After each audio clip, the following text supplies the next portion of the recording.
69,000 शिक्षक भर्ती मामले में आ गया एक और नया मोड़। चयनित शिक्षकों की नौकरी पर मंडराने लगा भयंकर संकट। योगी सरकार ने निकाल लिया दूसरा एक और भयंकर रास्ता।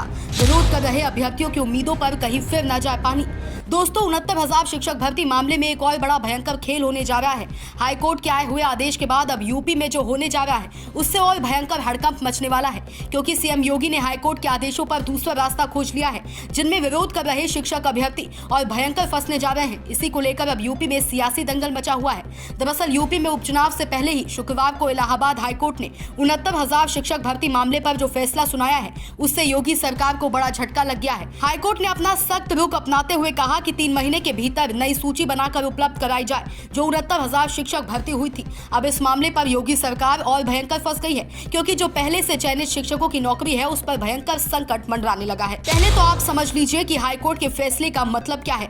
विरोध कर रहे अभ्यर्थियों के मुताबिक जो हाईकोर्ट ने सहायक शिक्षक भर्ती परीक्षा 2019 की 1 जून 2020 को जारी चयन सूची और 78,000 अभ्यर्थियों की 5 जनवरी 2022 की चयन सूची को दरकिनार कर दिया है। इसी मामले पर कोर्ट ने योगी सरकार से नई चयन सूची बनाने को कहा है।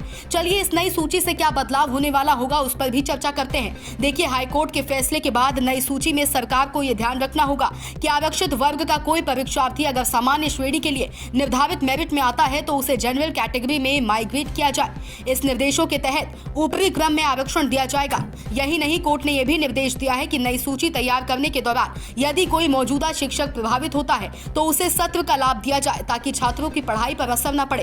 हाईकोर्ट के इस फैसले पर अब यूपी में सियासी दंगल शुरू हो गया है। उपचुनाव में अभ्यर्थियों के आरक्षण मामले का मुद्दा भयंकर गरमाने लगा है। अखिलेश यादव ने योगी सरकार पर बड़ा भयंकर प्रहार किया। उसके बाद एक एक कर सारे विरोधी दल के नेता योगी को घेर लिए। इलाहाबाद हाईकोर्ट के आए हुए आदेश पर अखिलेश यादव, राहुल गांधी, मायावती और चंद्रशेखर आजाद इसे उपचुनाव का चुनावी मुद्दा बना लिए हैं। ये लड़ाई बहुत लंबी लड़ी है और जहां मैं कोर्ट का धन्यवाद देता हूं। कोर्ट ने संज्ञान लिया, कोर्ट का धन्यवाद देते हैं। वहीं सरकार को भी अधिकारों को नहीं छीनना चाहिए। जो अधिकार संविधान से मिले हैं उन अधिकारों को सरकार न छीने, और जो 3 महीने में मुझे उम्मीद है जो संघर्ष रहा है पिछड़ों का वो कामयाब होंगे। अब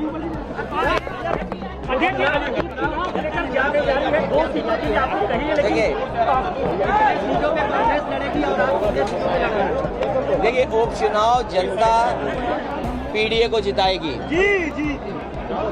उपचुनाव और जो होने वाले समय में जो चुनाव होंगे उसमें पार्टी ऐतिहासिक जीत हासिल करेगी। इंडिया गठबंधन पीडीए की बड़ी जीत होगी। Bureau report, D K Tripathi. Subscribe करें साम टीवी, क्योंकि हम आ गए हैं अब आपके बीच। दिखाएंगे सत्ता के वादों और अपराधियों के एक एक कारनामे की हकीकत। और हाँ, अगर आपके पास भी हो कोई ऐसी खबर तो कमेंट करके हमें बताएं, क्योंकि बिना डर और दबाव के हम दिखाते हैं हर एक खबर डंके की चोट पर।